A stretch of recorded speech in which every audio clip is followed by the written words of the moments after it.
Hello everybody, and welcome to my final mock draft of the 2022 mock draft season. We are finally here, ladies and gentlemen. It is April 28th, 2022, and tonight is the draft.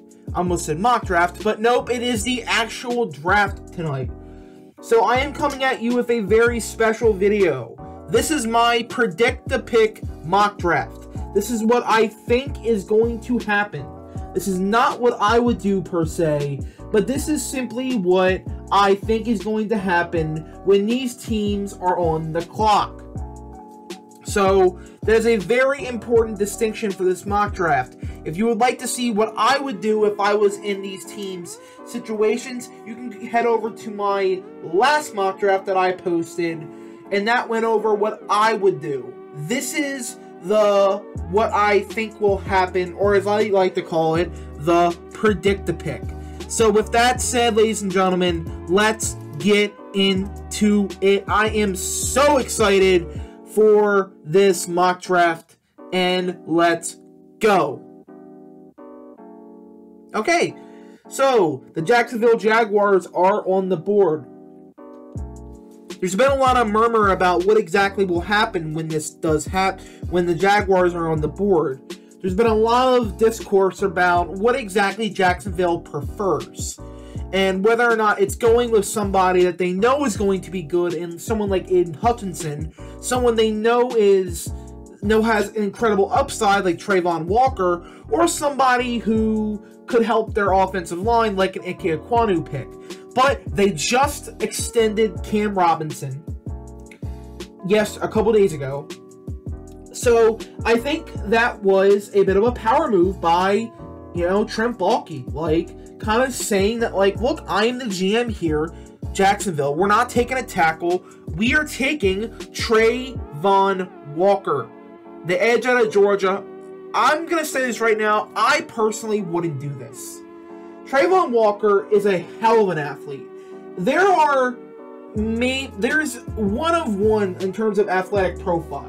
If you look at the RAS scores, there is one of one, and it's Trayvon Walker at edge. 6'5", huge frame, tremendously long arms, insanely athletic, ran a 4.5, had an unbelievable 3-cone. He's flexible, he's bendy, he's almost like a ball of clay that you can just mold into anything you want. But I am worried about him in Jacksonville because I don't know if they have it in them to actually develop him. He needs a lot of development. Georgia did not use him correctly. They basically lined him up in the C gap and just said, all right, just play contain. Like, that's not going to be his role in the NFL. He's going to be actually have to rush the passer. And I think Trent Mcduffie likes his athletes. He likes his long-armed athletes. And this is the pick at edge. All right, number 2 here for the Detroit Lions. We're hearing murmurs about potentially liking Malik Willis number 2. I don't believe that. I think it's going to be Aiden Hutchinson, the Michigan man, staying in Michigan. I've gone over why I like Aiden Hutchinson so much. He's probably one of the most surest things in this draft class in terms of just like projecting talent. Like, he's a really fun player to watch. I think he's a consistent edge rusher. I think he's a very hard worker. He'll fit the Dan Campbell culture beautifully. He stays in Michigan. If Aiden Hutchinson does not go number 1 overall tonight, I think he will be going number 2 overall to the Detroit Lions. All right, number 3 here for the Houston Texans. For a little bit last night, I really thought this was going to be a corner pick. Houston likes their corners. And I think Lovie Smith really loves corners. But the more I really thought about it, and the more I honestly hear, I really think this pick is going to be Ike Ekwonu. I think for right now, you have Larry Tunsil locked up long term. You have Titus Howard at right tackle. I think Ekwonu is going to be a hell of a guard day one. And I think eventually he'll take Titus Howard's right tackle spot. But for now, I think you build one of the better offensive lines in football. I think you give Davis Mills, for now, I think you give him help. You have to give him help. He wasn't even all that bad last year. And I think you just make his situation better. So if you do think he is the guy going forward, well, guess what? He's got him more help at number 3. All right. Number 4 for the New York Jets. I'm really thinking this might be a wide receiver selection. I mentioned before in my other mock draft that the Jets kind of did show their hand a little bit. They did basically tell how badly they want a wide receiver. Not just a wide receiver, but a wide receiver 1. But with that said, I don't think they go wide receiver here. I think they go Kayvon Thibodeau. For me, he's the best player in this class. Just pure on tape film. On film-wise, I think he is the best player in this class. I love Kayvon Thibodeau. I think he's an incredible prospect. The off-the-field concerns, I don't see it. Okay, why don't you like him? Well, he cares about his brand. So the hell what? He likes cryptocurrency. He cares about his brand. Alright, well, he's not a great person. Really? Well, from what I see, he did a fantastic job with the NFL Network. He did that fantastic interview. That guy was really trying to make him kind of say something. He was trying to he was kind of he probably would have regretted saying, and Kayvon Thibodeau handled it like a professional. He just sounds like such a great person. I don't know where these rumors are coming from. Probably they're coming from teams who want Kayvon Thibodeau on their team. And they're hoping that one of the teams in the top 5 bites and takes someone else. It ain't happening. I'm telling you this right now. I don't think Thibodeau makes it out of the top 7. I think the Giants will take him. If the Jets if 1 through 4 pass on him, I think the Giants might take him either at 5 or 7. If he makes it past 7, I think there's a real possibility somebody in the teens, say from the Vikings to around here to the Saints here, they will trade up to get Thibodeau. I'm telling you what right now, Thibodeau is a fantastic prospect. Do not let the off the field bullcrap get in the way of this tremendous prospect. I love Kayvon Thibodeau. Alright, but with that, with no edge on the board, we're going to make Daniel Jones' life easier. I think the Giants are going to go tackle with this pick, whether it is Ike Ekwonu. But I know they like Charles Cross. They really like Charles Cross. But what happens if Evan Neal's on the board at 5? I think you take Evan Neal. Easy pick for me. Fantastic talent. When you look at him, he doesn't look like what he weighs. He's athletic as anything. He's got beautiful footwork. He's got beautiful hand placement. Run blocking needs to get a little bit better. But he's a tremendous pass blocker. He's a great athlete. Very Tristan Wirfs-esque. And I think you build a fantastic tackle duo going forward for the New York Jets for Daniel Jones. Number 6 here for the Carolina Panthers. For a while, I thought this was going to be a quarterback pick. I really thought that potentially Malik Willis or Kenny Pickett would be going here. Matt Rule is a desperate coach right now. He's trying to save his butt right now. He fired his offensive coordinator, Joe Brady. He's brought in Ben McAdoo. What is going to happen for the Carolina Panthers? However, when I hear respected people with sources say that they really want to fix their offensive line, I see Charles Cross. And I don't even threat of taking Charles Cross. I like Charles Cross. He's probably one of the better pass blockers in this draft. I think as a pure pass blocker, I think he's better than Neal. I think he's better than Ekwonu. Run blocking needs to get better. He needs to play with a little bit more leverage. That's something we can work on. And you know what? Sam Darnold might be playing like total crap. But you know what would make Sam Darnold's life a little bit easier? If he actually got a competent offensive line. I am not rocking with Cam Irving at left tackle. I am not messing around with this left tackle position. We're getting Charles Cross. We're going to put him at left tackle. He's going to be a great player for us. And if Sam Darnold still fails and Matt Rule gets fired, well, you know what? Next year, a new GM, he gets to, a new coach, he gets to pick his quarterback, and guess what? You have Charles Cross, and you still have Charles Cross. All right, number 7 here for the New York Giants. I've talked about this pick before. I really think it's going to be Ahmad Sauce Gardner. I would be really surprised if he makes it out of the top 5. However, with the board falling the way it did, I think this is how the board's going to fall. Wink Martindale, their new defensive coordinator, he loves long press corners. They can play that man coverage. It's a lot of man coverage being played down there in New York. And their quarterback room is honestly not all that good. James Bradbury has been consistently on the trade block all offseason. Nobody wants that contract. He's probably going to get released. Adoree Jackson, good player, but he's not a number 1 corner. I think Sauce can be a number 1 corner. I think you have now you created a fantastic corner. You've created a great situation for your team going forward. You've gotten your tackle. You've gotten your great corner. Now I think the Giants are pretty well set until the second round.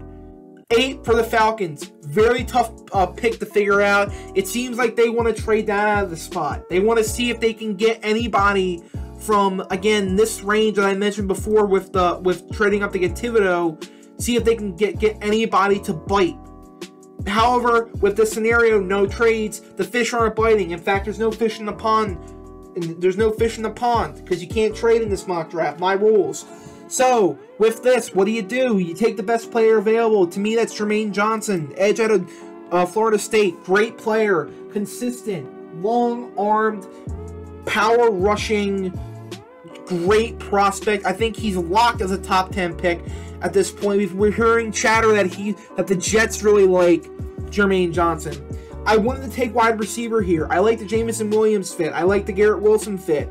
But I think when I look at this edge room, I puke when I look at it. So I have to get Jermaine Johnson. 9 for the Seattle Seahawks. Tackle, big need. No tackles here in the top 10 I would really like. They could take a quarterback here. But honestly, I don't really think they're going to do that as well. Edge, pretty big need. No edge rushers available. What do? You take best player available. To me, that's Derek Stingley out of LSU. Great and fantastic corner prospect. He's healthy. He's got insanely fluid hips. We saw the pro day footage floating around on Twitter last night, and you see the way his hips just transfer from side to side, and the way that body moves, it's just uncanny. Somebody that long and lanky should not be able to move the way Derek Stingley does. He's an incredible prospect. I understand he hasn't played all that well these last couple of years. Injury, bad situation, more to do about it. Yes, I understand that he does have some effort concerns. He doesn't give full effort every single play. But Seattle, I think, can get that out of him. Great fit for a great player. Number 10 here for the New York Giants. Whew, I gotta calm down. Hyped. They've said that they want a wide receiver. Number 1, they really want a wide receiver. Garrett Wilson is that guy for me. Love Garrett Wilson. I seriously think that Garrett Wilson is the missing piece to this Jets offense. You have Corey Davis as your number 2. You have Elijah Moore in the slot. Now you have Garrett Wilson as that X. Great route runner. Fantastic hands. Smooth. We call him the smooth criminal over here. Very, very, very fluent in his route running. Very familiar to Calvin Ridley. Why I like the why I like the Falcons pick. Which is why I liked him to the Falcons in some of my mock drafts I did. But Garrett Wilson to the New York Jets just makes too much sense. Washington Commanders, they still haven't fixed the logo on TD on the Draft Network, but they are the Commanders now, not the football team. I think this is going to be either a high-end defensive pick or a high-end offensive pick.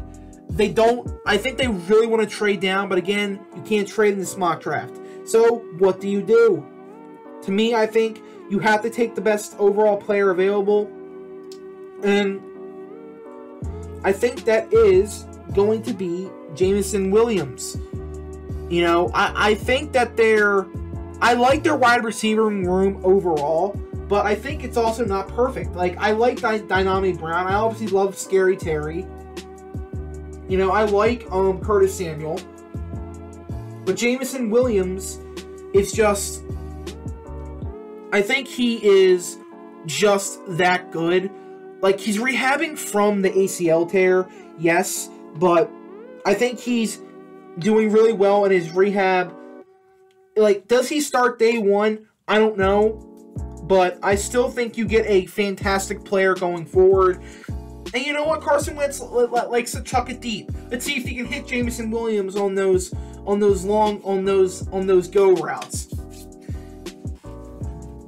All right, number 12 here for the Minnesota Vikings. They really need interior defensive line help. They need tackle help. They need interior help on the offensive line. But I think I see a safety here, Kyle Hamilton. This is as far as he's going to fall. He's fallen pretty hard in some mock drafts. We've kind of come to the realization that he's not a free safety. He's more of a box safety, nickel, like dime linebacker defender who can play against the run. Well, guess what? Minnesota loves to do that. I understand corner's a big need, but I think if this was the board given, I think they really go Kyle Hamilton here. Number 13 for the Houston Texans. They have a very particular culture in Houston. They value hard working over talent sometimes. And when I think about that, and I think about their edge rushing need, I see George Karlaftis. I don't even threat with it. I like George Karlaftis. Do I think he's really worth a top 20 pick? Not particularly, but I do think he's a great player. And I do think that Karlaftis fits the culture of Houston.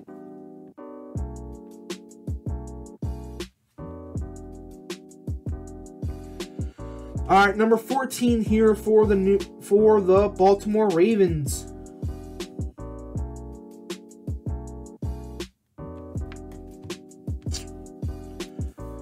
A little bit of a weird selection here. They are apparently in love with Trevor Penning. I'll tell you what right now, if Trevor Penning is the pick for the Ravens, you guys know I'm a big Ravens fan, I'm going to explode. I'm going to really get angry. I don't like the pick. He's a fantastic athlete, but he doesn't know how to contain his overall like toughness mentality. Like, he gets way too heavily penalized. I can't take him here at 14. I can't bring myself to do it. This is a weird board for the Ravens.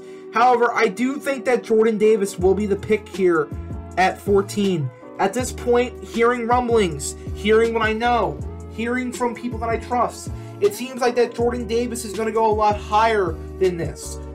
The NFL apparently likes Jordan Davis more than the overall media. They value his incredible run-stopping ability with his ability to grow stronger. Shout out to my guy Ramey. He just made a video about why the Ravens should draft Jordan Davis. You should totally go check it out. It's only like 4 or 5 minutes long. You're not going to be over there all day. Ramey is a up-and-coming YouTuber. He makes good content. Go check out his video about why Jordan Davis fits the Ravens. Yes, it's not a huge need. Like, they just brought back Calais Campbell. They have Michael Pierce. They have Derek Wolfe. They had Justin that of week A. I don't care. Jordan Davis is just like a type of player that the Ravens really covet. 15 here for the Philadelphia Eagles. Howie has drafted a lot of wide receivers. It's not going to end. I really think they need somebody here who can give them the upside of a number 2 wide receiver, go ball, somebody who can go up and catch a freaking football for Jalen Hurts. It ain't J.J. Arcega-Whiteside. He's moving to tight end. It ain't Jalen Reagor. It's Drake London, the wide receiver out of USC. London's probably going to go a lot higher than this as well. I like Drake London, but I don't think he's a true number 1 wide receiver. I just think that I think he's a very good number 2. 16 here for the Saints. Wide receiving need is a big need. I love this connection. They love their Ohio State players. Chris Olave for the New Orleans Saints. Tremendous route runner. Really good Z wide receiver. He just runs these routes, and you see the speed he gets, and it's just wow. Like, it's like you just see it. I'm like, I just imagine the all wide. They already have an Ohio State connection with Michael Thomas, Marshawn Lattimore. Like, they had Von Bell at one point. They have a lot of Ohio State players in this building. It does not end with Chris Olave. This is a great fit with Jameis Winston. Likes to throw up some incredible deep balls. Let's see if Chris Olave can go hunt some deep balls for Jameis Winston. 17 here for the Los Angeles Chargers. They need right tackle terribly. Trevor Penning, easy pick. Even though I don't really agree he should be a top 20 pick, this is such a big need for the Chargers. I'm willing to reach a little bit to get Trevor Penning. He's a really good run blocker. I think he needs to work on his pass blocking. He's a hell of an athlete. And overall, I think he'll be a great fit in Los Angeles with the Chargers. 18 now for the Eagles. I think they really need to get another corner here with what's his name?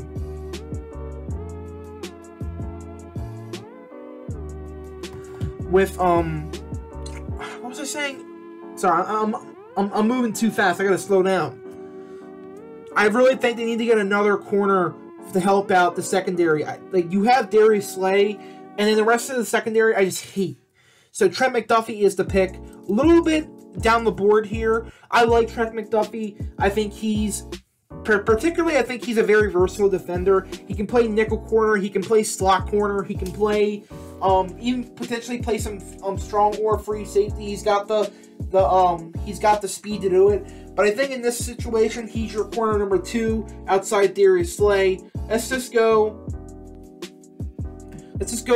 I think with this pick, you got to take the best player available for them. Trent McDuffie is that pick. Saints here at 19. With a lot of tackles going off the board, I don't see them going tackle. At 19. But when I look at this team, safety is a little bit of a need. We have Daxton Hill down here. I also see the interior defensive lines in need. So what do they do here? I really do think they go with Georgia's defensive lineman. Devontae Wyatt. He's a really solid player. Get some beef on this interior of the line. Overall, I think it's a great pick. They can go tackle later in the second round. 20 here for the Pittsburgh Steelers. We've gone this far, and we literally haven't even taken a quarterback yet. That changes. Malik Willis, Liberty. Mike Tomlin and the Steelers staff was seen pretty much really loving Malik Willis. Apparently they love the personality. They love the work ethic. They love the first man in, last man out mentality here. It's a Steeler tradition at this point. With this pick, I really think that he can sit on the bench. He goes to a great situation with a great organization to learn. You let Mitch play this first year. If you feel like he's ready to go mid-season, I think you do it. I wouldn't do it. I think you let Mitch play this first season however you think he's going to play. And you let Malik Willis learn on the bench. You have to let him sit and learn. If Malik Willis starts day one, I don't think he's going to play particularly all that well. And I think he might potentially ruin his career if he plays early. I don't want that for Malik Willis. I want him to go to a good organization in a great spot. That's why Steelers are the obvious fit. They might have to trade up to get him, because I think I mentioned earlier that this spot right here for the Panthers is a really good trade down spot. They've said to how they're willing to take a quarterback at 6. Doesn't mean it'll happen. I think it's a smokescreen to get somebody to move up to get that quarterback because I think the Panthers want more picks. 21 here for the New England Patriots. They just lost J.C. Jackson. I'm going to give them a J.C. Jackson replacement. Andrew Booth Jr. Great replacement here. Plays very similar to J.C. Jackson. Tremendous ball skills. Really likes to go out and hunt footballs. Likes to go for those interceptions. He might get burned deep sometimes. You know what? J.C. Jackson to Andrew Booth are not dissimilar players. In fact, they're insanely similar. You get your Andrew Booth replacement immediately. Green Bay Packers 22. We've heard for a long time that this is going to be a wide receiving pick. Even though Green Bay doesn't particularly like to take wide receivers in the first round, I think they've been linked to Treylon Burks. I think this is a great fit for the Aaron Rodgers-led offense. Matt LaFleur can find a lot of creative ways to use Treylon Burks. Aaron Rodgers can hit Treylon Burks deep. I saw Treylon Burks outrun the whole entire Alabama defense. He's got incredible after the catch speed. He's built like a tank, so he's just so hard to get down. He likes to go out and hunt hogs, which is ironic because he went to Arkansas. He's a hunter.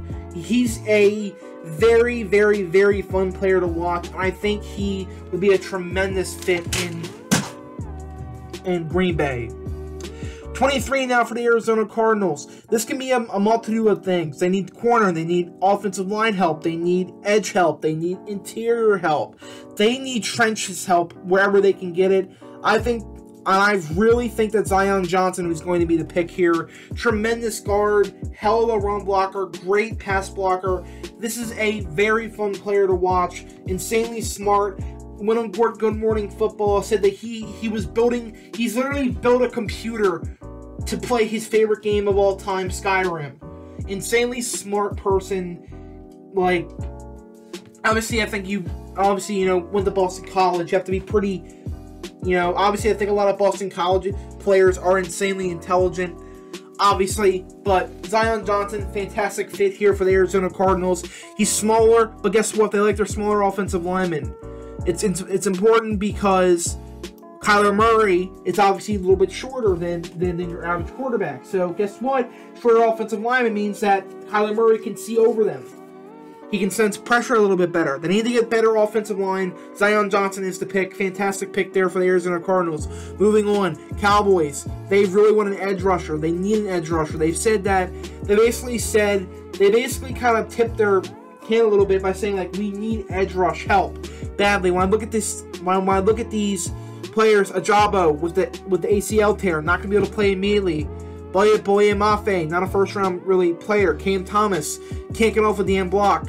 Arnold Ebetke is going to be the picker at Penn State. A little bit of reach, but they need edge help badly. Like the fit. 25 here for the Buffalo Bills. They apparently are really in love with one player, and it's going to be Breece Hall, the running back out of Iowa State. Huge human being, great contact balance, really good after the run as well. But the cornerback room could seriously use some help. We have Kahir Elam here, we have McQuarrie here, we have Kyler Gordon here. But they apparently really like Breece Hall, so it's going to be Breece Hall here. A little bit of an interesting pick. But I think with this talent on this roster, I think I can get a corner day 2 you feel really good about. I don't know if I'm going to be able to get Breece Hall at that range in the second round. I love Breece Hall. And this is a little bit of a weird pick, but I really think Breece Hall is a fantastic player. And it's no wonder why they like him so much. Zach Moss and Devin Singletary have not particularly worked out all that much. Breece Hall is going to make that a little bit better. 26 here for the Titans. I see a really good scheme fit here for a guard, Kenyon Green, out of Texas A&M. Really good run blocking guard. They tried to play him at tackle for a couple of games. It wasn't working. They moved him right back to guard. He's versatile. He's a great run blocker. The pass blocking could use some help, but you know what? I want to get a mammoth on this offensive line to block. This is your Roger Saffold replacement. You can get some Derrick Henry touch, some home runs. You get some Derrick Henry touchdowns out of this. And you know what? In order to get those Derrick Henry huge plays, you need an offensive line that can block for him. Kenyon Green is going to fit beautifully here with Tennessee Titans. Fits like a glove. All right, number 27 for for the Tampa Bay Buccaneers. They've really highly been coveting these. I think secondary is one of the picks that we've seen a lot in these mock drafts, and it's not going to end. Kahir Elam will keep the Florida boy in Florida. You know, he won't start a lot of snaps day one, but when I look at this team, the only secondary players under contract beyond next year are Carlton Davis and Antoine Winfield. That's it. Jamal Dean, Sean Murphy-Bunting, and Mike Edwards are all free agents after the end of this year. Some of them are corners, some of them are safeties, but I don't care. Kahir Elam is going to play some snaps for you this year. You know, sometimes you do have defensive what's the word? Sometimes you do have plays when you have four corners on the field. Kahir Elam can play snaps for you week one. But this roster is so damn loaded that, you know, you don't need to take somebody an immediate starter with this pick. You can get a little bit, basically a luxury pick with this at this point. You can get an athletic freak. Kahir Elam is a freak. Injuries really lowered him, but coming into the year, he was seen as a top 12 selection. Like, he's a great player. I like Kahir Elam. Coming up next with the Green Bay Packers. They taken wide receiver again before. This is not going to end. I'm going to get them there. Marquez Valdez-Scantling replacement. Christian Watson. Tall, lanky, fast. Almost with drop issues. I literally just described Marquez Valdez-Scantling. You get Marquez Valdez-Scantling and Christian Watson. Great pick. You can really work him as that number 2 wide receiver, catching deep balls from Aaron Rodgers. I love the fit. 29 here for the Kansas City Chiefs. Wide receiver is a big need, so I'm going to go with George Pickens here. Pickens has been falling a little bit because of apparent concerns about his overall attitude. Well, guess what? You know who's really good at getting the most out of their players with attitude issues? The Chiefs. Travis Kelce, Tyreek Hill. They've been able to get the most out of these players who have some character concerns. And I think you can do that with George Pickens. You can get the most out of him. I would love George Pickens. I would personally hate George Pickens to the Chiefs because I just don't want that to happen because I don't want to deal with that. But I think it would be a great pick for them. But and plus, think about this, like, when's the last time, when has Mahomes ever had a guy you can just throw up a damn deep ball to, and like a 50-50 ball that they'll come down and get it? He's always had smaller, faster route runners on his teams. He's never really had a tall wide receiver. And no, Josh Gordon does not count. Great pick there for the Kansas City Chiefs. 30 here for the Chiefs again. Corner and edge rusher are big needs. This is going to be a very versatile player going here. We've heard conversations about potentially Logan Hall going in the first round. It's going to happen. He's an edge. He's a defensive lineman. He's going to be playing the role that they wanted Chris Jones to play last year. But because Chris Jones just couldn't do it, now you get a guy who can do it, Logan Hall. No, I think he's not really worth the overall pick. But you know what? I didn't think Peyton Turner was worth the pick at in the first round pick and for the Saints. But you know what? Sometimes just guys go higher than you expect. Ironically, both those edge rushers are from Houston. 31. Bengals are on the clock here. I see Tyler Linderbaum. I don't threat. I know we need corner help. We can get corner help later. Tyler Linderbaum, perfect scheme fit. Really good on the run zone blocker. He's basically going to be an upgraded version of Garrett Bradbury, the center from the Vikings. Really good scheme fit. Now you have an incredible offensive line around Joe Burrow. We're going to see if Joe Burrow can cook.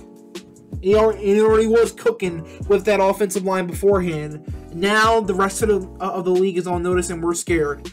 All right, number 32 here for the Detroit Lions. I see safety on the board. I see Daxton Hill. I don't threat. I like Daxton Hill. Slot corner, safety, hybrid. He's played free safety. He's played slot corner. Hell of a tackler. Great really good run stopper, but I'm telling you what right now, he is so good at free safety. He's an incredible player, and the Detroit Lions seriously need it. Alright, so this is my Predict the Pick mock draft. Here, I'm gonna show you the picks one last time.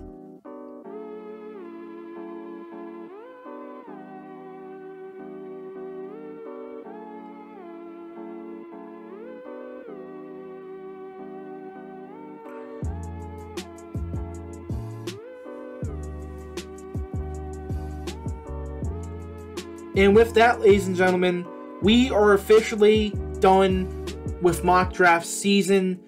The draft is tonight. I will be posting a video about my reaction to the Ravens' first round pick when it does happen. They're supposed to be picking at 14. Let's see what they do. They'll either trade up or trade down, I think. They might trade up, they might trade down, they might stay at 14. We'll see how the draft goes for the Baltimore Ravens. But that is my final Predict the Pick mock draft. We made it, ladies and gentlemen. We made it to the draft. And with that said, thank you guys so much. Please like, subscribe, leave a comment if you would like to. And I will see you guys for my next video. Thank you very much.